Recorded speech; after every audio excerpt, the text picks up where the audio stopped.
The message from space made everyone on the bridge go quiet. Admiral Jack Porter read it twice to be sure he understood. The aliens wanted Earth to give up all its best technology and rare minerals. They had 48 hours to answer, or else. Is this real? Jack asked, looking at Susan Miller, who worked at the communications desk. Susan nodded. Her face looked pale under the blue lights of her screen. Yes, sir. It came from the Zarthian fleet that entered our solar system yesterday. Their ships are now just past the orbit of Mars. Jack walked to the main viewing window of the Earth Defense Fleet flagship, the EDF Valiant. Stars dotted the blackness of space. Somewhere out there, the Zarthians waited for Earth to bow down to them. How many ships do they have? He asked. Our scans show over 300, said Navigation Officer Ryan Phillips. Most are bigger than anything we have. Their weapons seem very advanced. Jack thought about humanity's brief time exploring space. Only 30 years had passed since people first went beyond the solar system. They had built small colonies on Mars and Europa. They had met other aliens before, the friendly lizard-like Krell and the strange gas beings from Proxima Centauri. Those meetings had been peaceful. This was different. What do we know about these Zarthians? Jack asked. Science Officer Kate Lee pulled up information on her tablet. They're a group of 7 alien species that work together. They call themselves the Zarthian Collective. They believe they're better than other life forms. They take what they want from planets they think are primitive. And they think we're primitive, Jack said. It wasn't a question. Based on their technology, compared to ours. Kate's voice trailed off. The message was clear. By Zarthian standards, Earth was indeed behind. Jack watched his crew.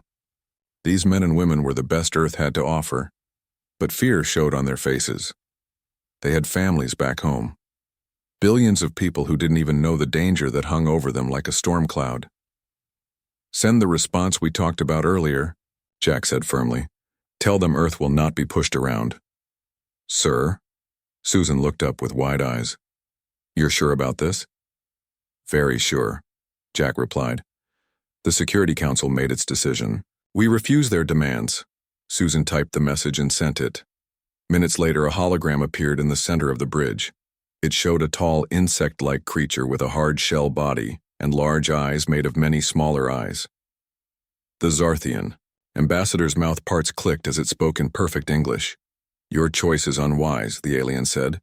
Your simple weapons are no match for our fleet. We have beaten species much more advanced than yours. You will be sorry for saying no to us. Jack stepped forward, standing tall. Earth will defend itself. We suggest you leave our system peacefully. The Zarthian made a strange sound. It took Jack a moment to realize the alien was laughing. We will return in 2 of your Earth days, the ambassador said. Be ready to give us what we asked for, or we will take it anyway. The hologram disappeared. The bridge was silent. Then Jack turned to his second-in-command, Frank Daniels. Start moving our defense satellites into position, he ordered. Tell all Earthships to get ready for battle and send a message to the President. Tell her it's time for thunderclap. Frank's eyes widened. Thunderclap, sir? Are you sure? Jackie nodded. The Zarthians don't know what we've been building. They think they've seen all our cards, but they haven't seen our ace yet. What the Zarthians didn't know was that Earth had been watching them for 6 months. Deep under the surface of the moon, Earth's best scientists had been working day and night on a secret project. The biggest fleet of ships ever built by human hands was hiding there, along with weapons like nothing the galaxy had seen before. Meanwhile, in her office on the moon, Dr. Ellen Wright rubbed her tired eyes. She hadn't slept much in the past week. As the lead engineer of Project Thunderclap, she carried a heavy weight on her shoulders. The project had started 5 years ago when they first detected strange signals from the direction where the Zarthian fleet now approached. Earth had been preparing ever since. Final system check complete, said her assistant, Alan Garcia. The quantum drives are working at 98% power. All ships are ready. Ellen looked at the big screen showing hundreds of ships parked in the huge caves under the moon's surface. Ships with technology that came from years of secretly studying alien craft that had crashed on Earth. ships that carried weapons designed to use the one thing that made humans different from the Zarthians: emotion. "How's the neural link system?" she asked. "Perfect," Alan replied. "Once our pilots connect, their reaction time will be almost instant. The emotional amplifiers are also working well." The Zarthians, like most space-traveling aliens, had evolved past emotional decision-making. They saw feelings as primitive and dangerous, but humans had found a way to use their emotions as power, turning what aliens saw as a weakness into a secret weapon. Ellen's computer beeped with a new message. It was from Admiral Porter on the Valiant. "The Zarthians have refused our last chance to leave," the message read. "They'll attack in 2 days. Thunderclap is now active. May God help us all." Ellen took a deep breath and stood up. "Send the alert to all pilots and crew," she told Alan. "Tell them to report to their ships. It's time to show the Zarthians what humanity can really do." As alerts sounded throughout the lunar base, pilots and crew members rushed to their stations. Among them was Lieutenant Olivia Martinez, one of the best pilots in the Earth Defense Fleet. She had been chosen to fly one of the new ships because of her quick thinking and strong emotional responses. "Ready for this?" asked her co-pilot, Dan Murphy, as they walked quickly toward their ship, the EDF Swift. "Ready as I'll ever be," Olivia replied. Her heart was beating fast, but her voice was steady. "The Zarthians think we're weak because we feel things strongly. Today they'll learn that our emotions are our greatest strength." In space, the Zarthian fleet began to move closer to Earth, their ships forming a perfect attack pattern. They expected little resistance. Their scans showed only basic defense satellites and a few armed space stations. Earth technology seemed simple and outdated. If only they knew what waited beneath the moon's gray surface. If only they could hear the determined heartbeats of the men and women preparing to fight for their world. If only they understood what it meant to face humans who were protecting their home. In 2 days, they would find out. In 2 days, they would hear the roar of Earth's mothership, and the galaxy would never be the same again. The next day moved quickly. On the moon base, Dr. Ellen Wright worked with her team to make final checks on all ships. The large underground hangar buzzed with activity as crew members prepared for battle. "How are the neural interfaces?" Ellen asked her assistant Alan. "All working perfectly," he said. "The emotional response amplifiers are at full power. Once our pilots link with their ships, the reaction time will be almost instant." Ellen nodded, then walked to the main viewing area. Through the thick glass, she could see hundreds of ships lined up in neat rows. These weren't normal ships. Each one carried technology that humans had taken from crashed alien ships over the past 50 years. The government had kept it all secret, working quietly to build a fleet that could defend Earth when needed.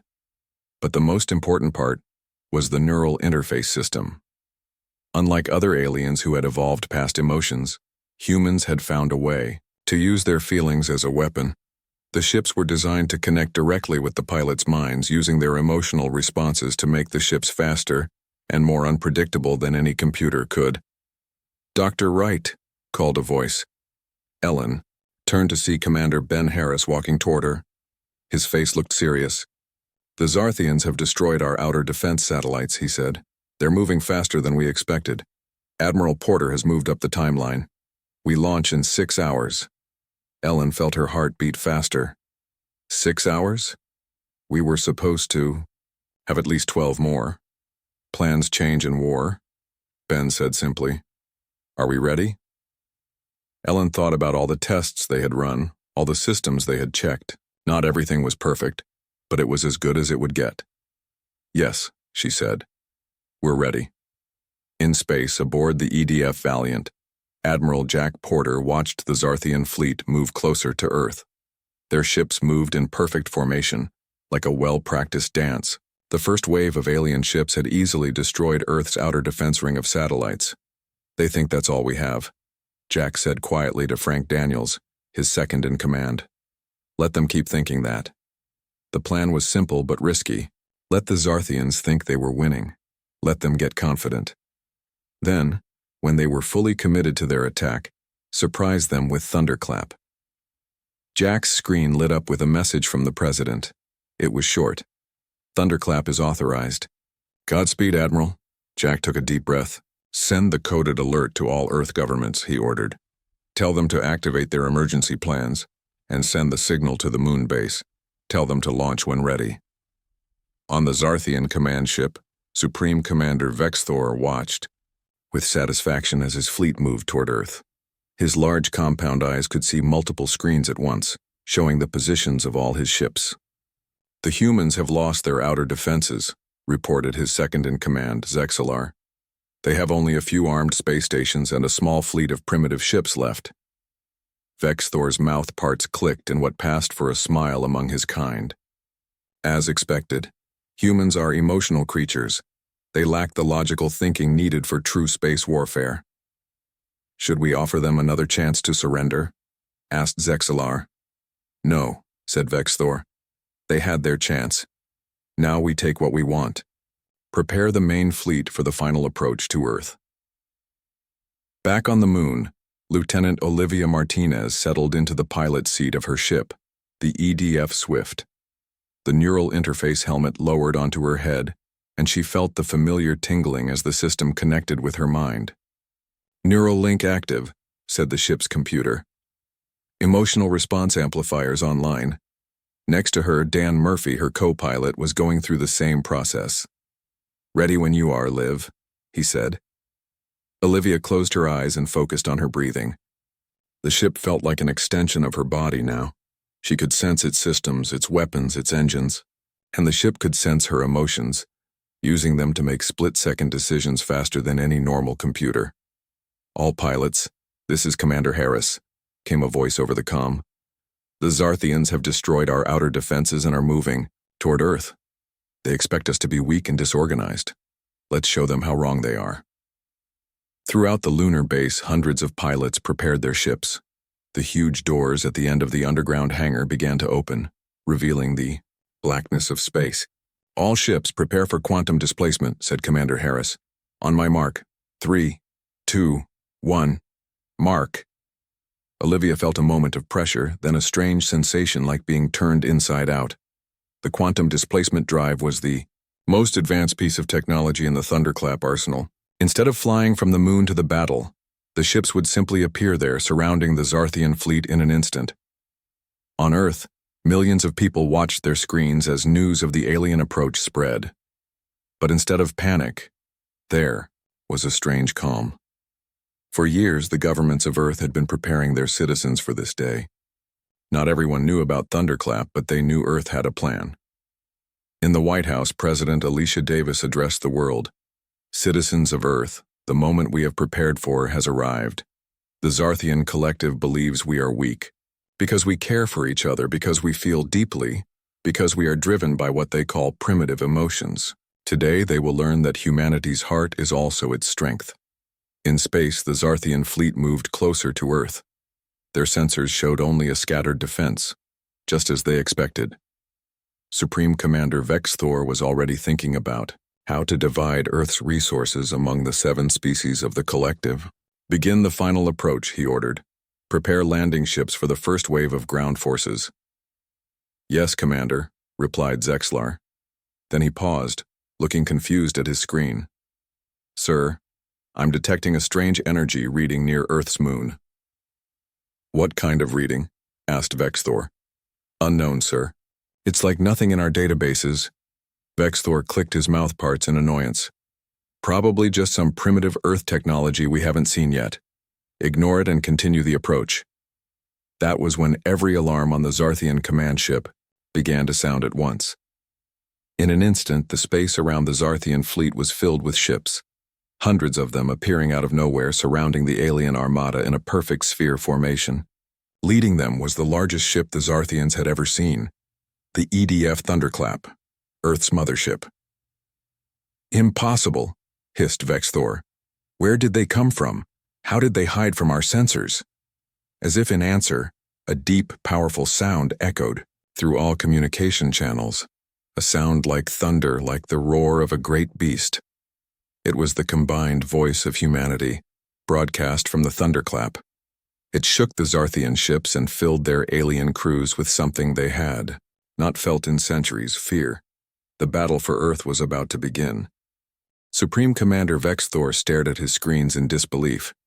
Where moments ago there had been empty space, now hundreds of Earth ships surrounded his fleet. Their sudden appearance defied all known laws of physics. How is this possible? He demanded. Our scans showed nothing. Where were they hiding? His tactical officer, a thin insect-like creature, moved its limbs frantically over the control panel. Unknown, Commander. They seem to have used some kind of displacement technology we've never seen before. On the main screen, the Earth mothership loomed large. It was at least 3 times the size of the largest Zarthian vessel. Lights pulsed along its hull, and strange energy readings came from its core. Open a channel to their command ship, ordered Vexthor. The screen flickered and Admiral Jack Porter appeared. The human stood tall, his face calm but determined. This is your only warning, Jack said. Leave Earth space now, or face the consequences. Vexthor's mouth parts clicked angrily. You think a few hidden ships will save you? We have conquered worlds far more advanced than yours.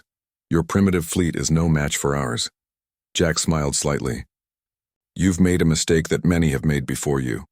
You think emotion makes us weak, but you're about to learn what happens when humans fight for their home. The screen went dark. Vexthor turned to his second-in-command. Launch all fighters. Target their mothership first. Aboard the EDF Swift, Lieutenant Olivia Martinez felt the neural link grow stronger as her emotions surged. The ship responded to her thoughts, moving with a speed and grace that no computer-controlled vessel could match. All fighters, form up on me, she commanded. Remember your training. Let the neural link guide you. Feel, don't think. Around her, 50 smaller Earth ships moved into attack formation.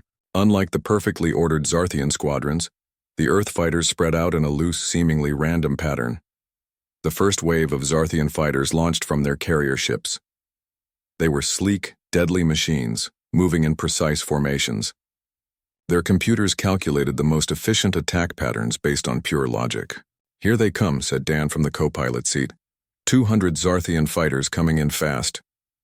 Olivia took a deep breath and focused on the neural link. Let's show them what humans can do. As the 2 groups of fighters met in space, something unexpected happened. The Earth ships moved in ways the Zarthians couldn't predict. Where Zarthian pilots relied on computers and logical flight paths, the human pilots flew on instinct and emotion.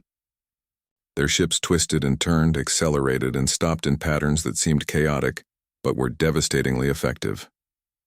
On the Zarthian command ship, the tactical officer reported with growing alarm. Sir, we're losing fighters at an unexpected rate. The human ship, they're not following any known combat patterns. Our targeting computers can't keep up with their movements. Vexthor slammed a clawed hand against his command chair. Impossible. Their technology is inferior. It's not their technology, said his science officer, studying a screen. It's how they're using it. Scans show the human pilots are somehow directly linked with their ships. They're reacting at speeds our computers can't match because they're not using computers at all. Meanwhile, on the EDF Thunderclap, Admiral Porter watched the battle unfold. The main viewing screen showed hundreds of ships engaged in combat. The Earth fighters were outnumbered but holding their own. Phase 2, Jack ordered. Target their command ships. The massive weapons of the Thunderclap powered up. Unlike normal weapons, these were designed to channel the emotional energy of the entire crew. Every human on board focused their thoughts and feelings into the ship's systems. A beam of energy unlike anything the Zarthians had ever seen shot from the Thunderclap. It bypassed the shields of the nearest Zarthian command ship and struck its hull. The alien vessel shuddered, then went dark as its systems failed. What was that? Demanded Frank, staring at the screen. Emotional disruption pulse, explained Jack. It doesn't just damage their ships, it affects their minds, turns their logical thinking against them. In her fighter, Olivia led her squadron in a tight turn around a Zarthian carrier. The neural link amplified her natural pilot instincts, allowing her to perform maneuvers that would be impossible under normal conditions. Target their engine systems, she ordered. Use the pulse weapons. The Earth fighters fired in unison. Small bursts of the same energy the Thunderclap had used struck the Zarthian carrier. The huge ship's engines flickered and died. On Earth, billions of people watched the battle through their screens. News stations showed images captured from space stations and satellites. The sight of Earth's hidden fleet taking on the alien invaders filled people with hope and pride. In the White House, President Davis received updates from military command. "The first phase is going well," reported General Lewis. "The Zarthians were completely surprised by Thunderclap. Their formations are breaking up, but they still outnumber us 3-1. "What about civilian casualties?" asked the president. "None so far. The battle is taking place far enough from Earth that we're in no immediate danger." Back in space, Supreme Commander Vexthor struggled to regain control of his fleet. A third of his ships were either disabled or destroyed. The humans were fighting, in ways that defied all Zarthian military doctrine. "Target their mothership with all remaining weapons," he ordered. "Concentrate all fire on one point." The Zarthian fleet shifted position. Hundreds of ships turned their weapons toward the Thunderclap. "Sir," said Zexler, "if we focus all our firepower on their command ship, our flanks will be exposed." "It doesn't matter," snapped Vexthor. "Without their mothership, the humans will lose coordination. Do it now." Beams of energy streaked across space toward the Thunderclap. The massive Earth ship's shields glowed as they absorbed the attack. Twatki. The bridge, Admiral Porter felt the ship shudder. "Shields at 60%, reported the tactical officer. "They're focusing all their fire on us." Jack smiled. "Just as we expected. Signal Ellen on the moon base. Tell her to launch Phase 3. In the lunar base, Dr. Ellen Wright received the message. "They've taken the bait," she told Commander Harris. "The Zarthians are focused on the Thunderclap." "Perfect," said Ben. "Launch the second wave." Ellen typed commands into her console. In the hangar below, another 100 ships powered up. These were different from the first wave. Smaller, faster, designed for a single purpose. Second wave. "Launching now," she announced. "Quantum displacement in 3, 2, 1. In space, behind the Zarthian fleet, 100 new Earth ships appeared, while the first wave had been fighters in the Thunderclap itself. These were specialized vessels carrying unique weapons. "This is Commander Harris to all Phase 3 ships," came the order. "Target their communication systems. Cut them off from each other." The Earth ships fired special disruptor beams that specifically affected Zarthian communication technology. Ship by ship, the alien fleet lost the ability to coordinate with each other. On the Zarthian command ship, chaos erupted as screens went arc. "We've lost contact with half the fleet," cried the communications officer. "The humans have some kind of targeted disruption technology." Vexthor stood in the center of his bridge, compound eyes shifting rapidly between failing displays. For the first time in his long military career, he felt something unfamiliar. Doubt. The battle had just entered its final phase, and the mighty Zarthian collective was about to learn a painful lesson about underestimating humanity. The great space battle had been going for 3 hours now. The Zarthian fleet was in trouble. Without their communication systems working, each ship had to fight alone. This was not how Zarthians fought. They relied on perfect teamwork and clear orders. Now they were confused and making mistakes. Admiral Jack Porter watched from the bridge of the Thunderclap. The massive Earth ship had taken some damage, but its shield still held. "Status report," Jack ordered. "We've disabled or destroyed about half their fleet," said Frank Daniels. "Our fighters are performing better than expected. The neural link is giving us a huge advantage." Jack nodded. The link between pilots and ships was working exactly as planned. Human emotions, which the Zarthians saw as weakness, were proving to be Earth's greatest strength. "And our losses?" he asked. Frank's face grew serious. 23 ships lost, 47 damaged, 312 crew members. His voice broke slightly. "I know," Jack said. "Every loss hurts. But remember what we're fighting for." On the EDF Swift, Lieutenant Olivia Martinez led her, fighters in another attack run. Her squadron had already destroyed 12 Zarthian ships. The neural link had become second nature now. She barely had to think about controlling her ship. It responded to her feelings, her instincts. Group 3, target that carrier, she ordered. Group 2, cover them. As her fighters moved into position, Olivia noticed something strange. The Zarthian ships were starting to pull back, moving away from Earth. Dan, are you seeing this? She asked her co-pilot. Yeah, Dan replied. Looks like they're regrouping, maybe preparing for another attack. Olivia wasn't sure. The Zarthian movements didn't look like a planned retreat.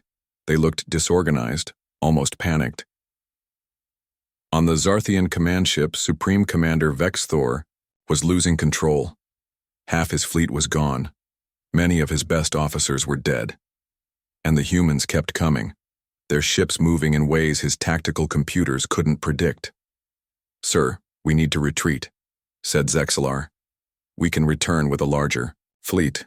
These humans have technology we didn't know about. Vex Thor's pride fought with his logic. The Zarthian collective had never retreated before. They had never lost a battle. But his ship was badly damaged, and more Earth vessels kept appearing from nowhere. Send the retreat signal, he finally ordered. All ships, fall back beyond the orbit of Mars. As the Zarthian fleet began to withdraw, Admiral Porter received the news on the thunderclap. They're retreating, sir, said the tactical officer, pulling back to regroup. Do we pursue? Asked Frank. Jack thought for a moment. No, let them go for now. Our goal was to defend Earth, not destroy their entire fleet. They've learned we're not easy prey. He opened a channel to all Earth ships. This is Admiral Porter. The enemy is retreating. Hold positions and do not pursue. I repeat, hold positions. In the White House, President Davis received the news with relief. The battle had been won, at least for now, but she knew the Zarthians might return with a larger force. Connect me with the thunderclap, she told her staff. When Admiral Porter appeared on screen, she could see the tiredness in his eyes, but also pride.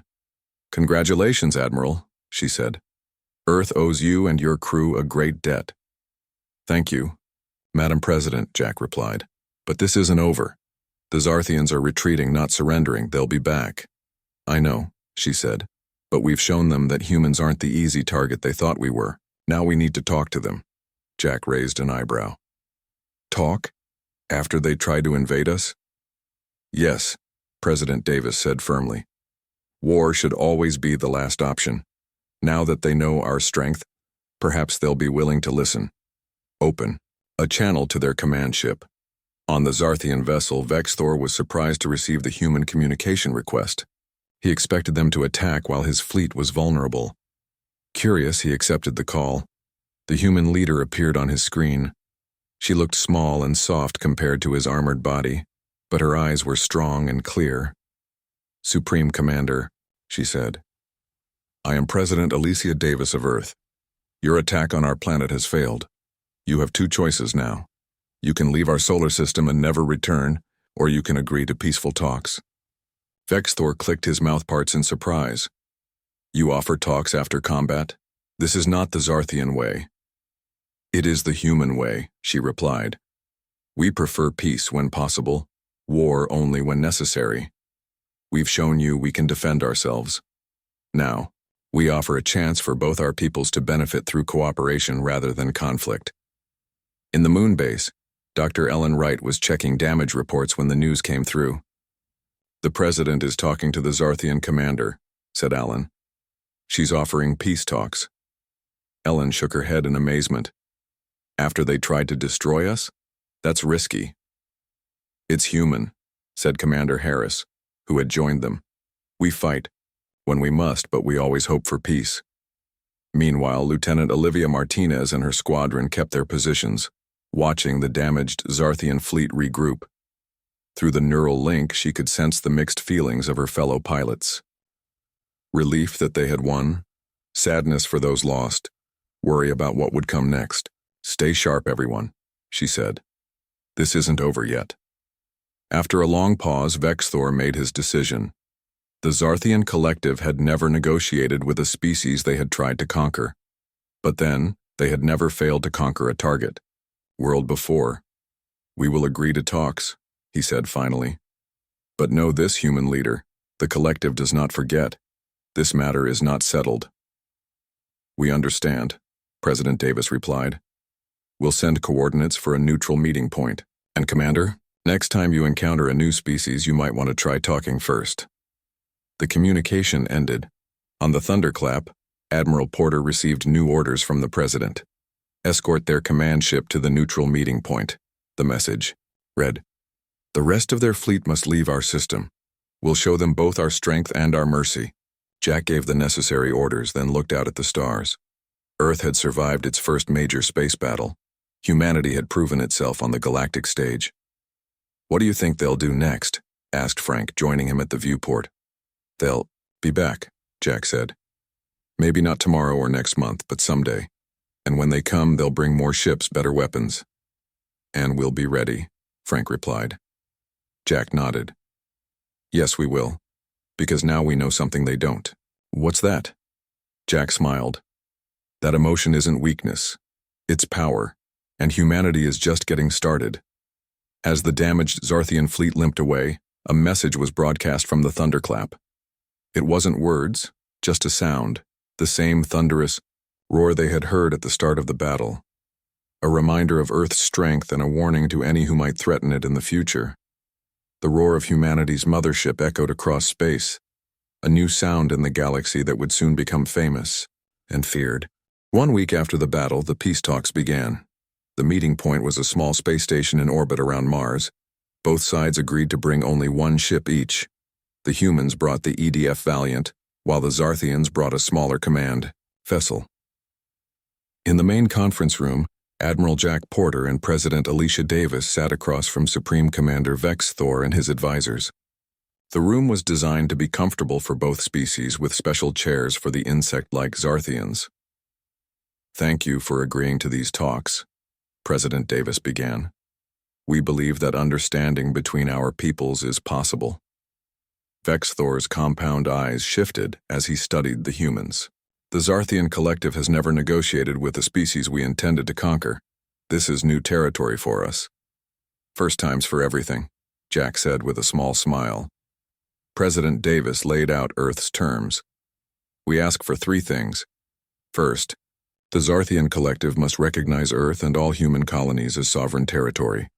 Second, you will not attack or threaten us again. Third, we establish regular communication and fair trade between our peoples. Vex Thor clicked his mouthparts, a sign of surprise. You do not demand technology or resources from us. Most species would after such a victory. That's not how we do things, the President replied. We prefer to earn what we have through fair exchange. The Zarthian commander turned to his advisors, speaking in their clicking language. After a heated discussion, he turned back to the humans. The collective council will not be pleased, he said, but I have authority to make this agreement. We accept your terms with one addition of our own. We want to understand the technology you used against us. Jack tensed, but President Davis remained calm. We cannot share our military technology, but we are willing to discuss peaceful applications of quantum displacement and other advances. Vex Thor considered this. Acceptable. As they worked out the details of the agreement, Dr. Ellen Wright joined them by video link from the moon base.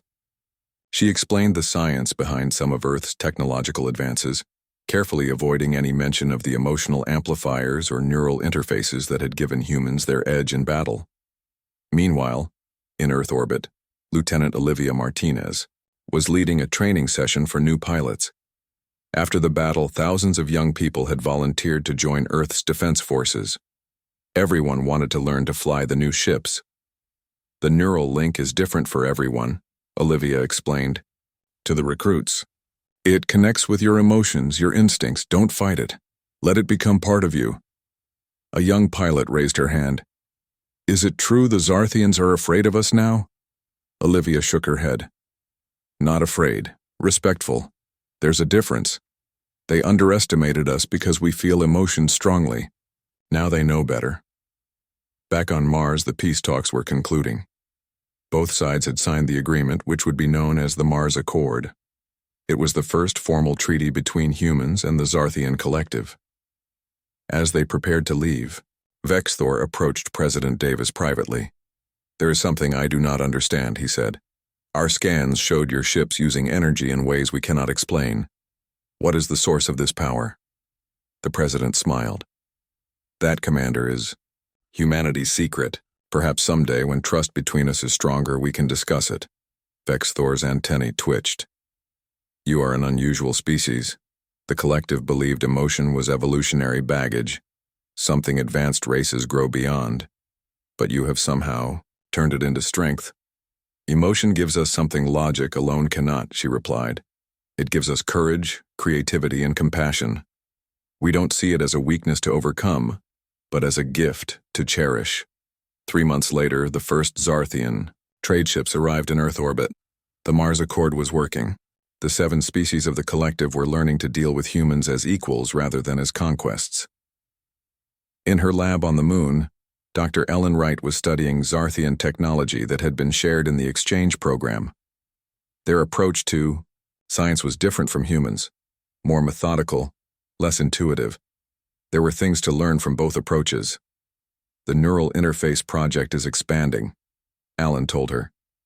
"We're now adapting it for medical use to help people with paralysis." "Move again?"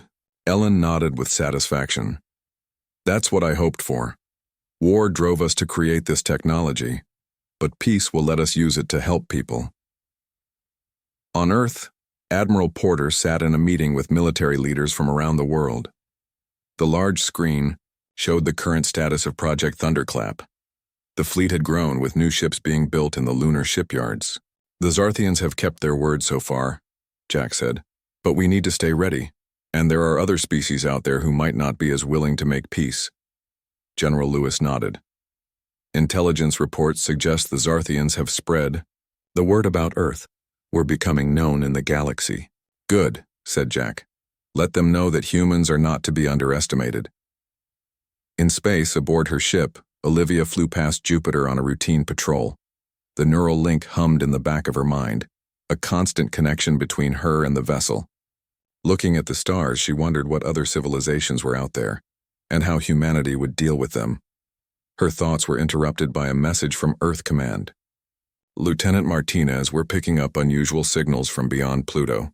Possible new contact. Proceed to investigate." "On my way," she replied, feeling a mix of excitement and caution. The neural link picked up on her emotions, and the ship's engines powered up to full speed. 1 year after the battle with the Zarthians, humanity had changed. People looked to the stars with new understanding. They were not alone, and they were not helpless. Earth had taken its place among the spacefaring civilizations. In the White House, President Davis looked at a message from the Zarthian collective. They were proposing a joint mission to explore a distant star system. It was a sign that the peace was holding, that former enemies could become partners. "They're learning," she told her advisors. "And so are we." That night, as part of the anniversary celebration, the EDF Thunderclap and 50 other ships performed a flyover above major Earth cities. As they passed, they broadcast the now famous sound, the roar that had announced humanity's arrival on the galactic stage. It was no longer just a battle cry. It had become a symbol of Earth's promise to the galaxy. We come in peace, but we will defend ourselves if needed. We feel deeply, we care passionately, and that is our greatest strength. The roar of Earth's mothership echoed across the planet, a reminder of how far humanity had come and how far they still had to go. The stars were waiting, and humanity was ready.